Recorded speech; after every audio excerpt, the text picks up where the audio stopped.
नमस्कार, मैं हूं मृत्युंजय कुमार झा और आप देख रहे हैं बजट पर सबसे बड़ी कवरेज जी बिजनेस पर। आज हम सुबह से आपको लगातार बता रहे हैं कि ये बजट कैसा है और इसका कितना बड़ा इम्पैक्ट होने वाला है। तो सबसे पहले हम आपको ये बताने जा रहे हैं इस खास शो में कि आज बजट में कमोडिटी को लेकर बुलियन मार्केट को लेकर, एग्री मार्केट को लेकर क्या कुछ बड़े ऐलान हुए हैं। सबसे पहले हम आपको ये बताते हैं और फिर हम चर्चा की शुरुआत करेंगे। हमारे साथ एक्सपर्ट का एक बड़ा पैनल मौजूद है। तो सबसे बड़ा ऐलान बुलियन मार्केट को लेकर के हुआ है और सोने चांदी पर जो इम्पोर्ट ड्यूटी है वो 12.5% से घटकर 7.5% हो गई है। 5% की भारी कटौती गोल्ड और सिल्वर के इम्पोर्ट की ड्यूटी में की गई है। हालांकि 2.5% का एग्री इंफ्रा सेस लगाया गया है बुलियन के ऊपर, ये भी कहा गया है, ये भी किया गया है। इसके अलावा एक और महत्वपूर्ण बात ये कही गई है कि गोल्ड एक्सचेंज का रेगुलेटर, जिसको लेकर लगातार दुविधा बनी हुई थी, गोल्ड एक्सचेंज का रेगुलेटर अब से भी होगा। इसको लेकर के कंफ्यूजन दूर हो गया है, तस्वीर साफ हो गई है कि गोल्ड एक्सचेंज का रेगुलेटर अब होगा कौन। चौथा बड़ा ऐलान एग्री मार्केट को लेकर, क्रूड पाम तेल पर 17.5% का एग्री सेस लगाया गया है, क्रूड पाम तेल पर। इसके अलावा क्रूड सोया और सूरजमुखी तेल पर 20% तक का एग्री सेस लगाया गया है। तो एग्री सेस को लेकर के बड़े ऐलान इस बजट में किए गए, हम आपको डिटेल में बता रहे हैं। चने पर 50%, तो काबुली चने पर 30% का एग्री सेस लगाया गया है। एग्री इंफ्रा को मजबूत करने के लिए ये सारे फैसले लिए गए हैं एग्री सेस के नाम पर। कॉटन पर 10% की कस्टम ड्यूटी लगेगी, ये बात भी कही गई है। और किसान कर्ज के लिए 16.5 लाख करोड़ का प्रावधान किया गया है, यानी जो किसानों को कर्ज मिलेगा उसके लिए 16.5 लाख करोड़ की राशि आवंटित की गई है। आपको याद होगा कि पिछले बजट में 15 लाख करोड़ का आवंटन हुआ था, मतलब लास्ट बजट के मुकाबले, याद होगा कि पिछले बजट में 15 लाख करोड़ का आवंटन हुआ था, मतलब लास्ट बजट के मुकाबले 1.5 लाख करोड़ रुपए ज्यादा आवंटित हुआ है किसान कर्ज के लिए। इसके अलावा एपीएमसी के लिए, ये बहुत महत्वपूर्ण बात है, एपीएमसी के लिए एग्री इंफ्रा फंड का ऐलान किया गया है और 1000 नई ई मंडियां खोली जाएंगी। ये महत्वपूर्ण ऐलान है। मतलब ये कि जो एपीएमसी को लेकर अभी दुविधा का माहौल बना हुआ था, किसानों में कंफ्यूजन था, सरकार ने हर संभव ये कोशिश की है कि किसानों की ये दुविधा दूर हो कि सरकार एपीएमसी को कमजोर करना चाहती है। लिहाजा एपीएमसी को मजबूत करने के लिए बड़े एग्री इंफ्रा फंड का ऐलान किया गया है और 1000 नई ई मंडियां खोली जाएंगी ताकि एक बड़ा मार्केट यहां पर तैयार हो। तो ये 10 बड़े ऐलान हैं कमोडिटी मार्केट को लेकर के। लेकिन क्या ये ऐलान अभी मौजूदा माहौल में कमोडिटी मार्केट के लिए, एग्री मार्केट के लिए पर्याप्त हैं? इंडस्ट्री का इस पर क्या रिएक्शन है? इसका कितना बड़ा इम्पैक्ट आने वाले समय में आने वाला है? और क्या ये ओवरऑल ठीक बजट है कमोडिटी मार्केट के लिए, एग्रीकल्चर मार्केट के लिए? इस पर हम खास चर्चा करेंगे। हमारे साथ मेहमानों का एक बड़ा पैनल मौजूद है और सबसे पहले आपको अपने मेहमानों से परिचय करा दें। हमारे साथ 4 खास मेहमान इस वक्त जुड़ रहे हैं। हमारे साथ हैं आशीष पेठे साहब, चेयरमैन हैं जेम्स एंड ज्वेलरी काउंसिल के। हमारे साथ कोलिन शाह हैं, चेयरमैन हैं James and jewellery export promotion council के। हमारे साथ सिराज हुसैन साहब हैं, फॉर्मर एग्रीकल्चर सेक्रेटरी हैं, और साथ ही अतुल चतुर्वेदी हैं, प्रेसिडेंट हैं सी के।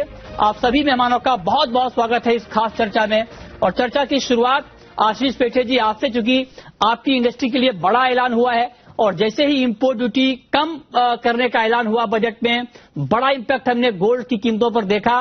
गोल्ड के दाम बहुत तेजी से नीचे आए और एक वक्त में 1300 रुपए से भी ज्यादा गोल्ड के दाम कम हो गए थे। अब आप ये बताएं कि क्या अभी और इम्पैक्ट आना बाकी है या इम्पैक्ट आ चुका है?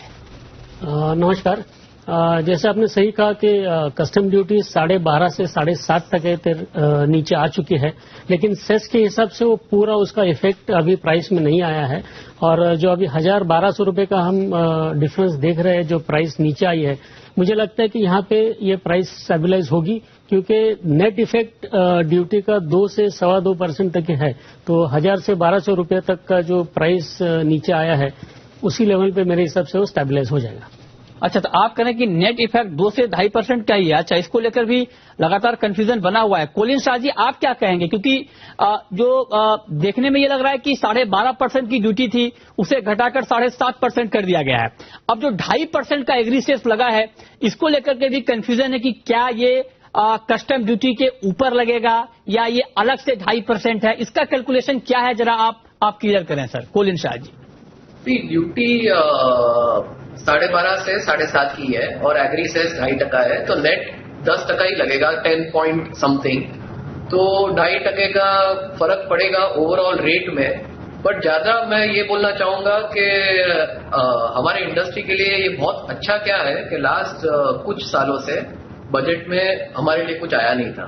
सो ये एक बहुत अच्छा सिग्नल है कि आज हमारे इंडस्ट्री के लिए 5% ड्यूटी घटाई। इससे 2-3 फर्क पड़ेंगे। एक है कि ये ऑर्गेनाइज्ड प्लेयर्स को एक बड़ा अच्छा सिग्नल है कि अब उनकी सुनी जाएगी और जो डिफरेंस था पैरेलल मार्केट जो चल रहा था अनऑर्गेनाइज्ड और ऑर्गेनाइज्ड मार्केट का, वो डिफरेंस कम के शायद चला जाएगा। तो इससे जो लेजिट बिजनेस कर रहे हैं अपने देश में, उनके लिए एक एनकरेजमेंट है कि गवर्नमेंट उनकी सुन रहा है। एक है वो। दूसरा है कि जो फाइंडिंग्स और जो आज चेन में क्लास्प रहता है, ब्रेसलेट में फाइंडिंग, ये इम्पोर्टेड रहता था और वो आज फिनिश ज्वेलरी की तरह गिना जाता था। तो उसको भी ड्यूटी लेके 10% पे आ गई है। सो इससे एक्सपोर्ट को भी एक डीटीए मैन्युफैक्चरर जो एक्सपोर्ट कर रहा है उसको बहुत अच्छा फायदा होगा। और दूसरा है कि जो डोमेस्टिक एरिया में भी जो सेल्स हो रहा था उसमें भी वो फाइंडिंग का कॉस्ट एक डाउन हो गया। तो all in all I think बहुत अच्छा बजट और हमारे इंडस्ट्री के लिए ये एक अच्छा सिग्नल और सेंटिमेंट है कि गवर्नमेंट अपनी सुन रहा है। ठीक है, तो आप कह रहे हैं कि ज्वेलरी इंडस्ट्री के लिए, बुलियन इंडस्ट्री के लिए अच्छा बजट है, अच्छे ऐलान हुए हैं। लेकिन पेठे साहब, जो बात आपने कही और जो बात कोलिन शाह जी ने कही, इसको लेकर के आज जब ये ऐलान बजट के सामने आए तो उसके बाद से अलग अलग लोगों का रिएक्शन है, राय है। कुछ लोग ये कह रहे हैं कि 7.5% के ऊपर 2.5% का सेस लगेगा तो ये 8% से भी कम बैठेगा। लेकिन अब अभी आप कह रहे हैं कि नहीं, 10 ओवरऑल जो है वो 2 से 2.5% का ही इम्पैक्ट आएगा और कोलिन शाह भी यही कह रहे हैं। तो क्या इसको लेके कंफ्यूजन अभी बना हुआ है या खत्म हो गया है? क्योंकि जहां तक मैं समझ पा रहा हूं या फिर जो कुछ डॉक्यूमेंट हमने देखे हैं वहां पर तो ये लिखा हुआ है कि जो कस्टम ड्यूटी है 7.5% की, उसके ऊपर 2.5% कैलकुलेट होगा। Yes. आप लोग क्या कह रहे हैं इसको लेकर? इसमें शुरुआत में थोड़ी दुविधा थी क्योंकि नॉर्मली जो भी सेस लगता है वो ड्यूटी के अमाउंट पे लगता है। ठीक है। लेकिन ये एआईडीसी जो नया सेस आया है उसके जो प्रावधान है उसके रूल्स में यही लिखा है कि जो प्रोडक्ट की कीमत होगी उसके ऊपर जैसे आप कस्टम ड्यूटी कैलकुलेट करते हो, उसी तरह से इसका एआईडीसी का कैलकुलेशन होगा। तो if you go by that 2.5% पूरे सोने की कीमत पे 2.5% लगेगा। इसलिए वो दुविधा मेरे हिसाब से लगभग तो खत्म हो गई है। अच्छा। और दूसरा सबसे इम्पोर्टेंट पॉइंट ये होने वाला है कि जो 1,000-1,200 रुपए एक साथ रेट्स नीचे आ गए हैं, उसमें एक तो इंडस्ट्री को थोड़ी खुशी होगी कि हमारी बात सरकार ने मानी। लेकिन जो एंड कस्टमर है उनको ये डायरेक्ट 1,000-1,200 रुपए ट्रांसफर बेनिफिट हो जाएगा। तो अभी जो शादी का सीजन आने वाला है आगे, या फेस्टिवल सीजन है, उसके लिए बहुत ही अच्छा गुड न्यूज है सबके लिए। ओके, तो आप कह रहे हैं कंज्यूमर के लिए गुड न्यूज है कि उनके लिए करीब 1,000 रुपए गोल्ड के दाम कम हो गए, सस्ते हो गए। चलिए, तो आप कह रहे हैं कि इसको लेकर कोई कंफ्यूजन बचा नहीं है और नेट इम्पैक्ट जो है 2 से 2.5% का आ रहा है। 2-2.25% का। 2-2.25% का। ठीक है। अब लेकिन कोलिन शाह जी, मैं आपसे एक और महत्वपूर्ण सवाल पूछना चाहता हूं। वो सवाल ये कि इसमें ये कहा गया है कि गोल्ड एक्सचेंज का जो रेगुलेटर है वो सेबी होगा। इसका क्या मतलब निकाला जाए सर? क्या ये स्पॉट एक्सचेंज के लिए है या इंटरनेशनल गोल्ड एक्सचेंज के लिए है? इसको लेकर कुछ क्लैरिटी आई है? ये इंटरनेशनल गोल्ड एक्सचेंज के लिए है और SEBI coming in as a regulator बहुत अच्छा वेलकम मूव है, जो आई थिंक इंडस्ट्री में ट्रांसपेरेंसी लेके आएगा और जो बहुत साल से हमारी मांग रही है एक्सचेंज को वाइब्रेंट बनाने की, वो एक this is a step in that direction. So at least एक दिशा मिल गई है और ये आई एम श्योर अग्रेसिवली आगे ही जाएगा in the long term and short term, immediately actually. अच्छा, तो आप कह रहे हैं कि ये इंटरनेशनल गोल्ड एक्सचेंज को लेकर के है। लेकिन पेठे जी, मैं आपसे पूछना चाहता हूं, भले ही ये इंटरनेशनल गोल्ड एक्सचेंज के लिए हो, जो बात कोलिन शाह कह रहे हैं कि ये उसी के लिए है, लेकिन मैं आपसे जानना चाहता हूं, गोल्ड स्पॉट एक्सचेंज की डिमांड बहुत लंबे समय से हो रही है और कहा जा रहा है कि जब एक बार देश में स्पॉट एक्सचेंज आएगा तो एक बड़ा बदलाव बुलियन के मार्केट में आएगा। कंज्यूमर के लिए भी एक अच्छा प्लेटफॉर्म होगा कि आप जाके डायरेक्ट स्पॉट एक्सचेंज से गोल्ड खरीद सकते हैं। तो क्या ये जो ऐलान आज बजट में हुआ है, क्या इससे ये संकेत मिल रहे हैं कि स्पॉट एक्सचेंज भी जल्द आ जाएगा? Yes, absolutely. ऑल्दो ये इंटरनेशनल एक्सचेंज के लिए सेबी को रेगुलेटर बनाया गया है, लेकिन ये जिस दिशा में ये मूवमेंट हो रहा है उससे ये क्लियर कट लगता है कि आने वाले दिनों में जो डोमेस्टिक स्पॉट एक्सचेंज की हम लोग बहुत वर्षों से मांग कर रहे थे वो भी आ जाएगा। और एक बार वो आ जाएगा तो वन नेशन वन मार्केट हो जाएगा। अच्छा। और कस्टमर्स को और इवन छोटे रिटेलर्स को भी माल का लेन देन करने के लिए बहुत ही सहूलियत हो जाएगी। ओके, तो आप कहें कि उसके लिए भी रास्ता साफ हुआ है गोल्ड स्पॉट एक्सचेंज के लिए।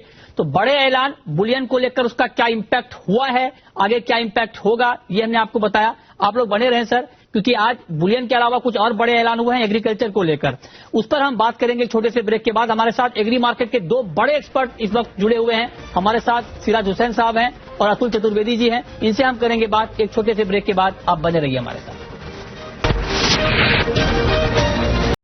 ब्रेक के बाद भी आपका स्वागत है। हमारे साथ चारों खास मेहमान बने हुए हैं। अब हम बात करेंगे एग्री की।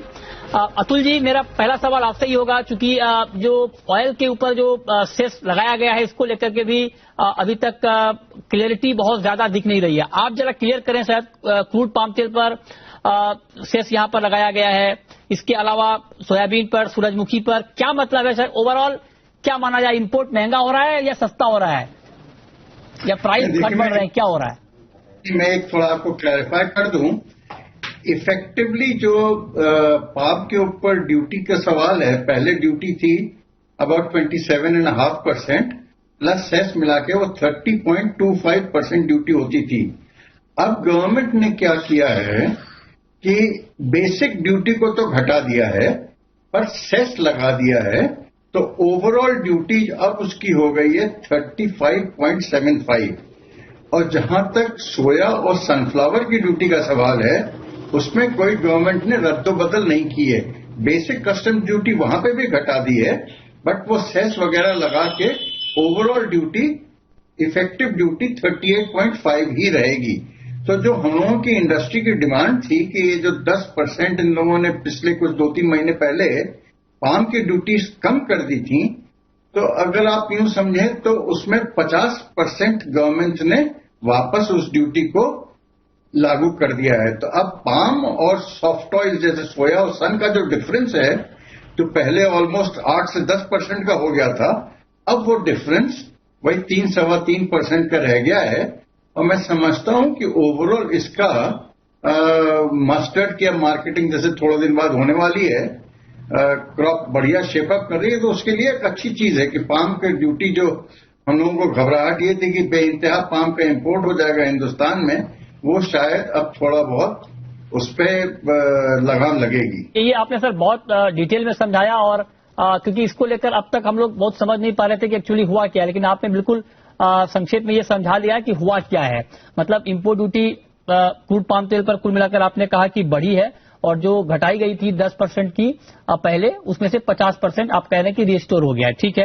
लेकिन अब एग्री को लेकर जो ऐलान हुए हैं, सिराज जी, अब आपका रोल सर बहुत महत्वपूर्ण है, क्योंकि आपने एग्रीकल्चर सेक्टर को बहुत करीब से देखा है, ताजा माहौल को भी करीब से देखा है।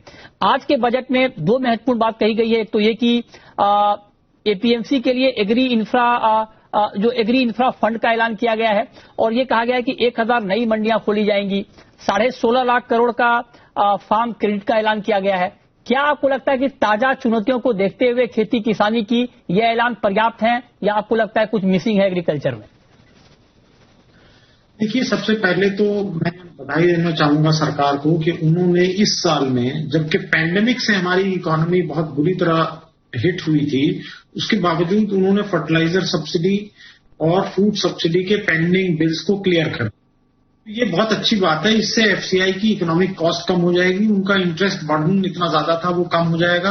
और जो लोगों के बीच में एक बड़ी गलतफहमी ये थी कि बहुत इनएफिशिएंटली एफसीआई मैनेज करता है, वो भी किसी हद तक सॉल्व होगी, क्योंकि वो इंटरेस्ट इसलिए आ रहा था कि सरकार अपने ड्यूज पे नहीं कर रही थी। दूसरी बात यह है कि ये भी एक अच्छा फैसला है कि एपीएमसी को एलिजिबल कर दिया गया है इंटरेस्ट सबवेंशन के लिए एग्रीकल्चर इंफ्रास्ट्रक्चर फंड से। ये भी एक अच्छा फैसला है।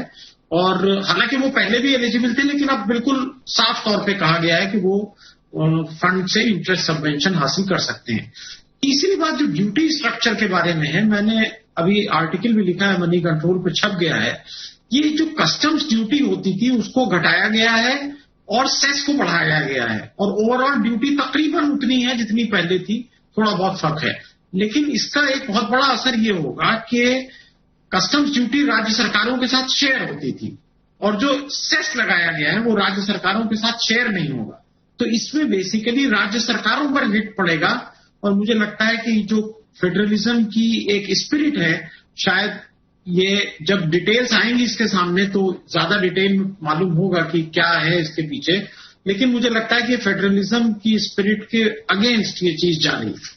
महत्वपूर्ण बात कही है। लेकिन अतुल जी, मैं आपसे जानना चाहता हूं, आप लोग लगातार एडिबल ऑयल मिशन को लेकर डिमांड कर रहे थे, तो उसको लेकर तो कुछ हुआ नहीं। इस पर आपका रिएक्शन क्या है? क्या इंडस्ट्री की उम्मीदों को झटका लगा है या आपको लगता है कि आगे उम्मीद बनी हुई है अभी? नहीं, उम्मीद के ऊपर तो दुनिया जिंदा है। हाँ। ये जो अभी सिराज साहब ने बोला ना एग्री सेस के बारे में, तो मैं इसको दूसरी तरीके से भी लेता हूं। मेरे हिसाब से क्या है कि इससे गवर्नमेंट के हाथ में काफी पैसा आ जाएगा, क्योंकि जो सेस लगती है ना ये स्टेट से शेयर नहीं होती है। तो अगर ये सेंटर के हाथ में ये पैसा आएगा और एग्रीकल्चर डिपार्टमेंट के हाथ में आएगा, तो मेरा ये मानना है कि हो सकता है कि जो बहुत सारी स्कीम्स जो दबी हुई थी वो वापस इम्प्लीमेंट हो जाएं। और भी मेरा एक और भी मानना है कि ये चूंकि अभी आप देख रहे हो कि ये आंदोलन वैसे भी चल रहा है, तो बहुत सारी अनाउंसमेंट्स जो गवर्नमेंट कर सकती थी या करना चाहती थी, शायद वो भी अभी वर्क इन प्रोग्रेस ही होगा। बहुत सारे ऐलान अभी बाकी है। सर, वक्त की कमी है, बहुत संक्षेप में 30 सेकंड में सिराज जी, एपीएमसी को लेकर जो बात कही गई है एग्री इंफ्रा फंड बनाने का, ऐसे में आपको लगता है कि एपीएमसी को लेकर जो कंफ्यूजन था कि इसको कमजोर करने की बात हो रही है, क्या वो कंफ्यूजन दूर हो पाया इस ऐलान से? सर बिल्कुल संक्षेप में। मुझे लगता है कि दूर हो पाएगा। किसी हद तक सरकार ने ये मैसेज देने की कोशिश की है, ये भी, और ई नैम में भी नई मंडियों को लाने के माध्यम से सरकार ये कहना चाहती है कि मंडियां हम खत्म नहीं करना चाहते।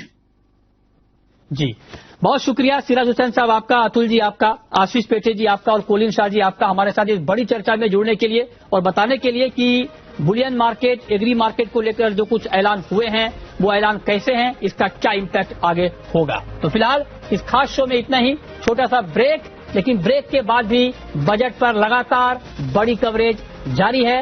नमस्कार।